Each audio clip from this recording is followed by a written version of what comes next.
আসসালামু আলাইকুম ওয়া রাহমাতুল্লাহি ওয়া বারাকাতুহু। প্রিয় দর্শক শ্রোতা, আজকে আলোচনা করব ওজু নষ্ট হওয়ার কারণ। কোন কোন কারণে ওজু নষ্ট হয়ে যায়। প্রিয় দর্শক শ্রোতা, গতকাল আলোচনা করেছিলাম, আপনাদেরকে প্র্যাকটিক্যালি দেখিয়েছি কিভাবে ওজু করতে হয়।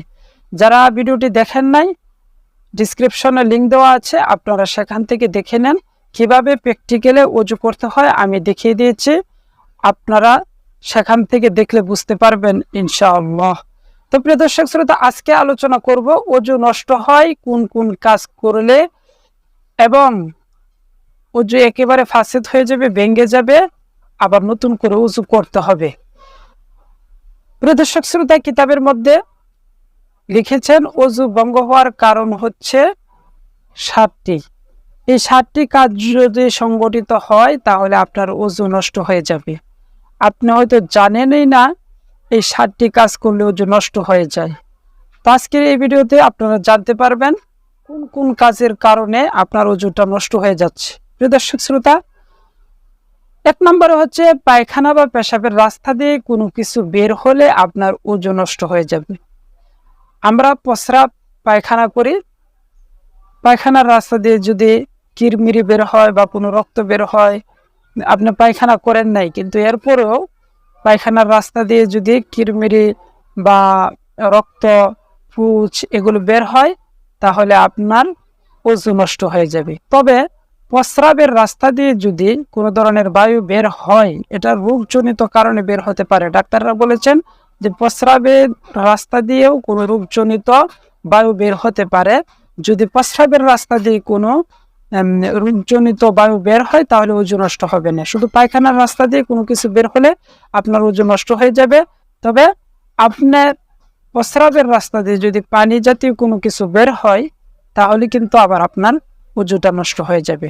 তাহলে আমরা 1 নম্বরে পেলাম প্রস্রাব বা পায়খানার রাস্তা দিয়ে কোনো কিছু বের হলে আপনার ওজু নষ্ট হয়ে যাবে। 2 নম্বর হচ্ছে মুখ ভরে বমি হওয়া। কেউ যদি মুখ ভরে বমি করে, অল্প অল্প কিছুক্ষণ করলে হবে না, তবে আপনি অল্প অল্প করে 3 বার 4 বার বমি করছেন এবং ওই বমিটা একেবারে মুখ ভরে বমি আসার মতো যদি হয় তাহলে আবার আপনার ওজু নষ্ট হয়ে যাবে। এর জন্য মুখ ভরে যদি কেউ বমি করে তাহলে কিন্তু আপনার ওজুটা আর থাকবে না। 3 নম্বরে শরীরের কোনো জায়গা হতে রক্ত, পুঁজ, পানি গড়িয়ে পড়া। শরীরের ক্ষতস্থান থেকে যদি আপনার কোনো রক্ত বের হয়ে আবার জায়গায় শুকিয়ে যায় তাহলে কিন্তু আপনার ওজু থেকেই যাবে, নষ্ট হবে না। আর যদি কোনো রক্ত, মনে করেন আপনার শরীরের এখানে কেটে গেছে, এখন রক্তটা বেয়ে বেয়ে একেবারে কিছু জায়গা নেমে আসছে, তখন আপনার ওজুটা ভেঙে যাবে। অথবা কোনো পানি এখান থেকে কেটে গোড়ায় পড়ছে, অথবা পুঁজ এখানে ফুরা হয়েছে, ওই ফুরা থেকে পানি গোড়ায় পড়ছে, গোড়ায় পড়ার কারণে আপনার ওজুটা নষ্ট হয়ে যাবে। এরপরে থুতুর সঙ্গে রক্তর ভাগ বেশি আসা। আপনি যখন থুতু নিক্ষেপ করবেন মুখ থেকে, ওই থুতুর সাথে যদি রক্তের পরিমাণটা বেশি আসে তাহলেও আপনার ওজু ভেঙে যাবে। 5 নম্বরে চিত বা কাত হয়ে হেলান দিয়ে ঘুমিয়ে যাওয়া। আপনি এখানে বসে বসে যদি ঘুমান তাহলে আপনার ওজু নষ্ট হবে না। তবে আপনি যদি কোনো কিছুর সাথে হেলান দিয়ে বা একেবারে মাটিতে শুয়ে বা বালিশে হেলান দিয়ে যদি আপনি ঘুমিয়ে যান তাহলে আপনার ওজু নষ্ট হয়ে যাবে। আর যদি আপনি নামাজের শুরুতে বসে মনে করেন ঘুমিয়ে পড়লেন, এতে আপনার ওজু নষ্ট হবে না, নামাজও নষ্ট হবে না। আর যদি আপনি কোনো কিছুর সাথে হেলান দিয়ে, বালিশের সাথে হেলান দিয়ে বা মাটিতে শুয়ে ঘুমিয়ে যান তাহলে আপনার ওজু অটোমেটিক নষ্ট হয়ে যাবে। 6 নম্বরে পাগল, মাতাল বা অচেতন হওয়া। আপনি যদি কিছুক্ষণের জন্য মাদক দ্রব্য সেবন করে পাগল হয়ে যান তাহলে আপনার ওজু নষ্ট হয়ে যাবে।